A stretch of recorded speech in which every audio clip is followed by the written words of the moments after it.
मधुबन के बाबा, मधुबन के बाबा मुरली वाले, आपका क्या कहना, आपका क्या कहना। ओम शांति।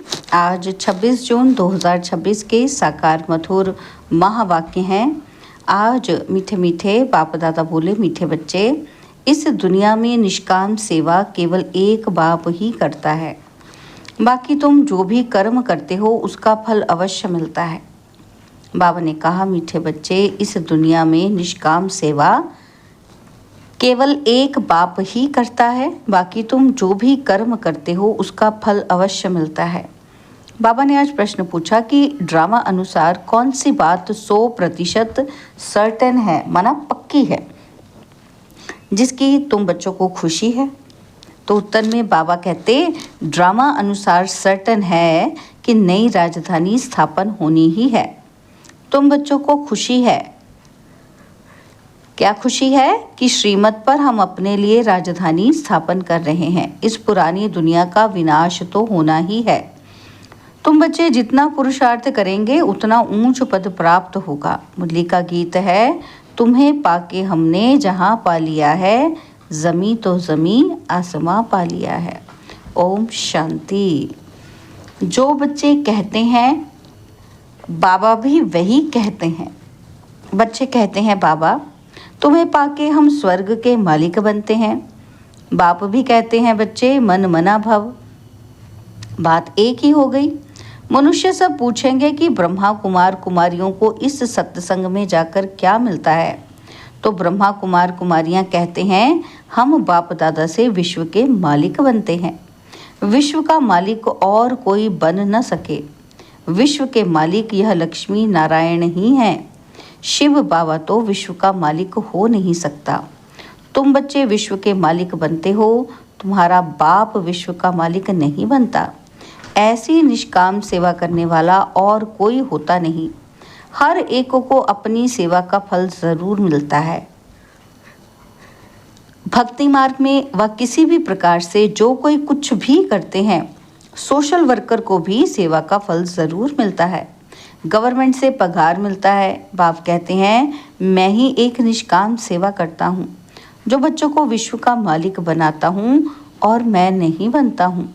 बच्चों को सुखी करके सुखधाम का मालिक बनाए, 21 जन्मों का सुख दे, मैं अपने निर्वाण धाम में व वानप्रस्थ अवस्था में बैठ जाता हूँ।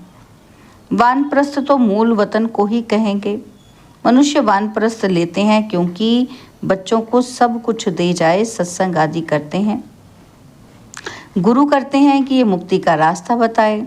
अब तुम बच्चे जान गए हो कि मुक्ति, जीवन मुक्ति का रास्ता कोई मनुष्य मात्र कभी किसी को बता नहीं सकते। वे किसी को भी सद्गति दे नहीं सकते, अपने को भी नहीं दे सकते। अपने को दें तो फिर दूसरों को भी दे सकें। बाप आते ही हैं परम धाम से, वह वहाँ का रहने वाला है और तुम बच्चे भी वहाँ के रहने वाले हो। तुमको पाठ बजाना है इस कर्म क्षेत्र पर। बाबा को भी एक बार यहाँ आना है तुम बच्चों के लिए। जबकि स्वर्ग की स्थापना हो रही है तो जरूर नरक का विनाश होना ही है। अभी तुम जान गए हो कि शिव बाबा ब्रह्मा द्वारा आदि सनातन देवी देवता धर्म की स्थापना कर रहे हैं। तुम जानते हो हम मनुष्य से देवता बन रहे हैं फिर से। तुम बच्चों की बुद्धि में है कि हर 5000 वर्ष बाद हम आकर फिर से ब्रह्मा द्वारा शिव बाबा के बच्चे बनते हैं। वर्षा पाने के लिए पतित पावन उनको कहा जाता है। नॉलेजफुल ज्ञान का सागर भी है। योग अर्थात याद सिखाते हैं, परंतु निराकार कैसे समझाए, इसलिए कहते हैं ब्रह्मा द्वारा मनुष्य से देवता बनाता हूँ, अर्थात देवी देवता धर्म की स्थापना कराता हूँ। अब वह धर्म है नहीं, फिर बनाना पड़े। अब फिर से आदि सनातन देवी देवता धर्म स्थापन कर बाकी सबको मुक्ति धाम में ले जाता हूँ। भारत प्राचीन खंड है, इसलिए भारत की आदमशुमारी वास्तव में सबसे जास्ती होनी चाहिए। ऐसी बातें और कोई की बुद्धि में नहीं आती। आदि सनातन देवी देवता धर्म सबसे बड़ा जास्ती होना चाहिए। 5000 वर्ष से उनों की वृद्धि होती रहती है, बाकी तो आते ही हैं 2500 वर्ष के बाद। इस्लामियों की आदमशुमारी कम होनी चाहिए, फिर थोड़े समय बाद बौद्ध धर्म वाले आते हैं तो उनों में थोड़ा फर्क होना चाहिए। इस्लामी बौद्धि आदि पहले सतो प्रधान हैं, फिर धीरे धीरे तमो प्रधान बनते हैं। यह भी हिसाब है। जो अनन्य समझदार बच्चे हैं उन्हों को ख्याल करना पड़े। आजकल लिखते हैं कि चाइनीज सबसे ज़्यादा हैं, परंतु उन्हों को सृष्टि चक्र का ज्ञान तो है नहीं। ये सब राज तुम बच्चों की बुद्धि में है। जो पढ़े लिखे हैं उन्हों को डिटेल में समझाना होता है। देवी देवता धर्म वालों को 5000 वर्ष हुए तो इस समय उन्हों की संख्या बहुत होनी चाहिए, परंतु देवी देवता धर्म वाले फिर और धर्मों में कन्वर्ट हो गए हैं। पहले पहले बहुत मुसलमान बन गए, फिर बौद्धि भी बहुत बने हैं। यहाँ भी बौद्धि बहुत हैं, क्रिश्चियन तो बेशुमार हैं। देवता धर्म का तो नाम ही नहीं है। अगर हम ब्राह्मण धर्म कहें तो भी हिंदुओं की लाइन में डाल देंगे। अभी तुम जानते हो आदि सनातन देवी देवता धर्म स्थापन हो रहा है हम ब्राह्मणों द्वारा श्रीमत पर। ये भी समझ होनी चाहिए, धर्म गाए तो जाते हैं ना, तो यहाँ के मनुष्य अपने को हिंदू की लाइन में ले आते हैं। कहेंगे हिंदू आर्य धर्म है, सबसे पुराना है। भारतवासी पहले पहले आर्य थे, बहुत धनवान थे, अब अन आर्य बन गए हैं। कोई अकल नहीं, जिसको जो आता वो धर्म का नाम रख देते हैं। झाड़ के पिछाड़ी छोटे छोटे पत्ते टाल टालियाँ निकलते हैं, नए का थोड़ा मान होता है। अभी तुम बच्चे जानते हो कि हम बाबा से स्वर्ग का वर्षा ले रहे हैं, तो ऐसे वर्षा देने वाले बाप को कितना याद करना चाहिए। तुम जितना जास्ती याद करेंगे, एक तो वर्षा मिलेगा और तुम पावन बनेंगे। लौकिक बाप से तो धन का वर्षा मिलता है और साथ साथ फिर पतित बनने का भी वर्षा मिलता है। वह लौकिक बाप और वह पारलौकिक बाप, और ये है बीच में अलौकिक बाप। इनको बीच में दोनों तरफ से जोड़ दिया जाता है। शिव बाबा को तो कोई तकलीफ नहीं होती है, इनको कितनी गाली खानी पड़ती है। वास्तव में श्री कृष्ण को गाली नहीं मिलती, बीच में फंसा है ये। कहते हैं ना, रास्ते चलते ब्राह्मण फंसा, गाली खाने के लिए ये फंसा है। अलौकिक बाप को ही सहन करना पड़ता है। ये किसी को पता ही नहीं कि शिव बाबा इनमें प्रवेश कर आए पतितों को पावन बनाते हैं। पवित्र बनने पर ही मार खाते हैं। बाप कहते हैं मैं आया हूँ सबको वापस ले जाने। तुम जानते हो मौत सामने खड़ा है, विनाश तो जरूर चाहिए। विनाश बिगर सुख शांति कैसे हो। जब कोई लड़ाई आदि लड़ती है तो मनुष्य यज्ञ आदि रचते हैं, लड़ाई बंद हो जाए, है ना। क्यों यज्ञ रचते हैं? कि ये लड़ाई बंद हो जाए। बाबा कहते तुम ब्राह्मण कुलभूषण जानते हो कि विनाश तो जरूर होगा, नहीं तो स्वर्ग के गेट कैसे खुलेंगे। सब स्वर्ग में तो नहीं आएंगे, जो पुरुषार्थ करेंगे वही चलेंगे, बाकी जाएंगे मुक्ति धाम। ये किसी को भी पता ना होने के कारण कितना डरते हैं, शांति के लिए कितना धक्का खाते हैं, कॉन्फ्रेंस करते रहते हैं। सिर्फ तुम ब्राह्मण ही जानते हो कि सुख धाम शांति धाम की कैसे स्थापना हो रही है।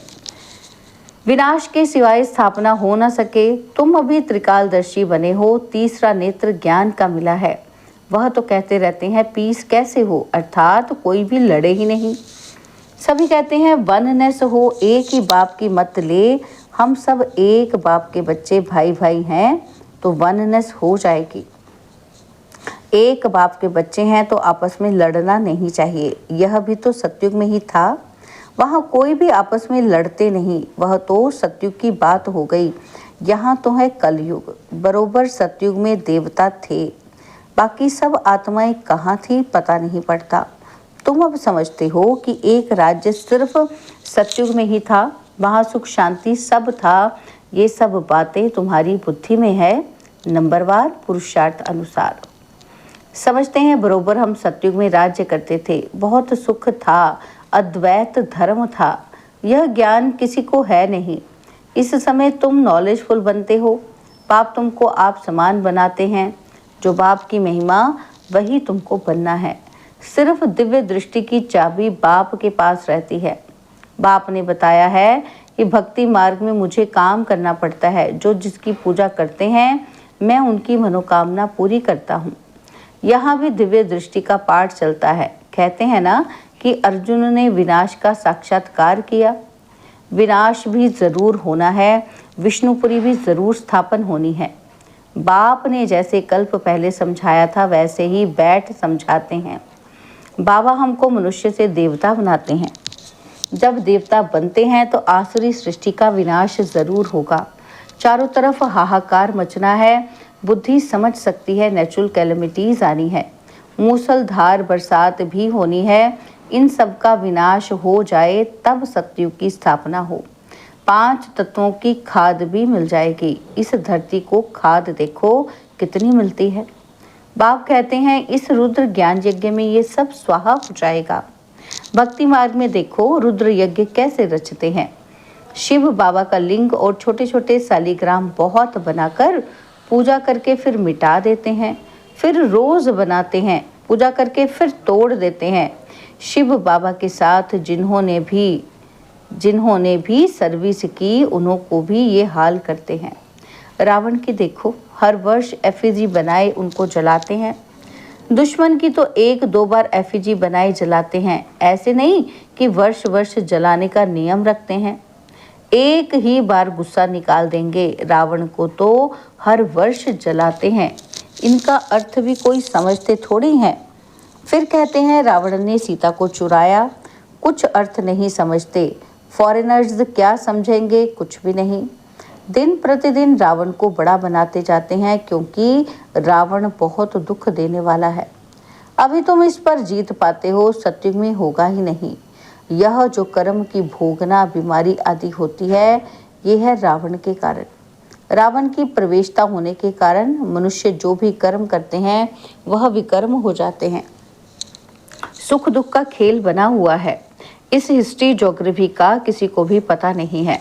लक्ष्मी नारायण को ये राज्य कैसे मिला किसी को पता नहीं। तुम छोटे छोटे बच्चे समझाते हो ये लक्ष्मी नारायण सतयुग में राज्य करते थे। संगम पर यह राजयोग सीख ये पद पाया है। बिरला को भी छोटी मोटी बच्चियां जाकर समझाएं कि इन्होंने ये राज्य कैसे पाया।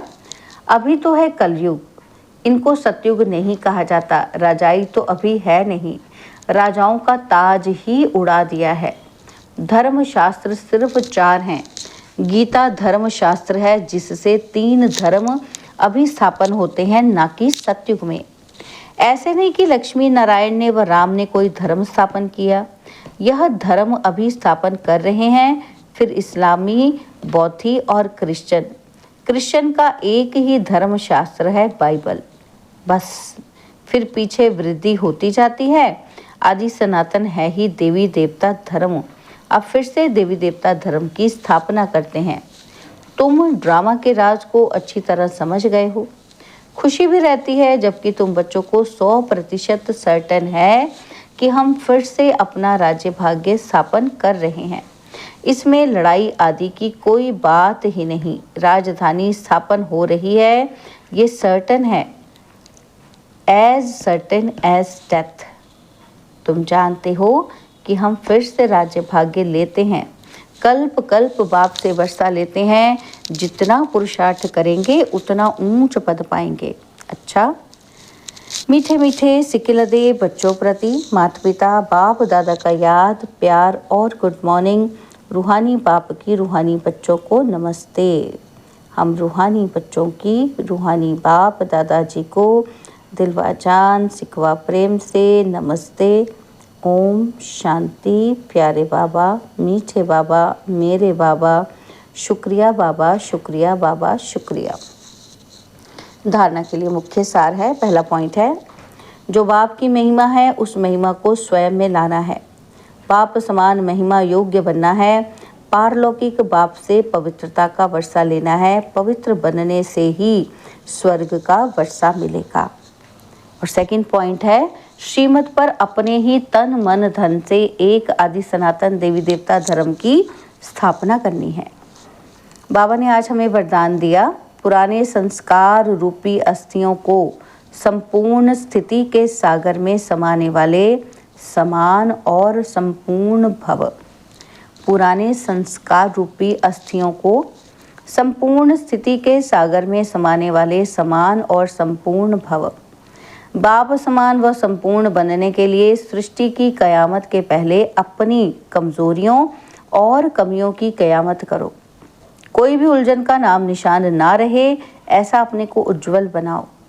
जैसे जन्म परिवर्तन के बाद पुराने जन्म की बातें भूल जाती हैं, ऐसे पुरानी बातों को, पुराने संस्कारों को भस्म करो। अस्थियों को भी संपूर्ण स्थिति के सागर में समा दो, तब कहेंगे समान और संपूर्ण। स्लोगन है, विस्तार को सार में समाने की जादूगरी सीख लो तो बाप समान बन जाएंगे। विस्तार को सार में समाने की जादूगरी सीख लो तो बाप समान बन जाएंगे। बाबा के व्यक्त इशारे हैं, सदा हर्षित रहने के लिए अपनी नेचर को सरल बनाओ और सहनशील बनो। बाबा कहते हैं, सहनशीलता वाले बाहर मुक्ता के वाइब्रेशन को ही नहीं, लेकिन मन के संकल्प भी जो उत्पन्न होते हैं, उन संकल्पों की उत्पत्ति को देखकर भी घबराएंगे नहीं। अपनी सहनशीलता से सामना करेंगे और सूरत से सदैव संतुष्ट व प्रसन्न चित्त दिखाई देंगे। उनके नैन चैन कभी भी असंतुष्टता के नहीं दिखाई देंगे। वे संतुष्ट मणि होने के कारण सदा हर्षित रहते हैं। अच्छा, ओम शांति।